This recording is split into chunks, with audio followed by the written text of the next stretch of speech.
デバイスの修理が必要ですか？無料診断を提供しています。ご自宅まで集荷、配達いたします。電話や移動は不要です。修理前にお見積もりをお送りし、承認いただいた場合のみ作業を進めます。簡単、透明、そしてプロフェッショナル。リンクは説明欄にあります。まず、Dyson HD01 のケーブル交換に必要な工具を準備します。必要な工具は、プラスドライバー、六角レンチ、そしてクリーニング用の布です。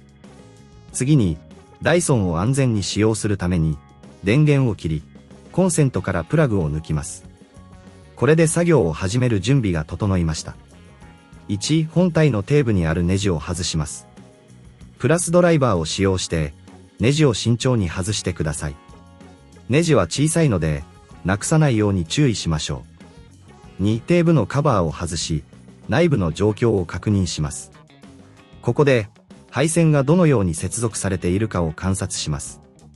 内部がホコリで汚れている場合は、クリーニング用の布で丁寧に拭き取ります。3、次に、古いケーブルを取り外します。接続部分を見つけて、慎重に外してください。この時、接続部分が破損しないように注意が必要です。4、新しいケーブルを準備します。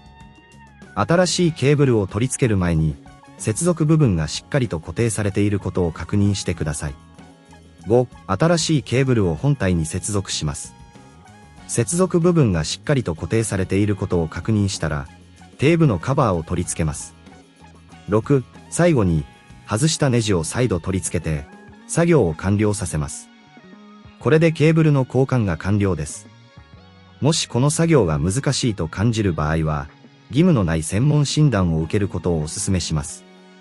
また、ご自宅での集荷と配達サービスも提供していることを覚えておいてください。電話不要、移動不要で、修理前の見積もりも提供していますので、ぜひご利用ください。こうすることで、手間をかけずに安心して修理を依頼することができます。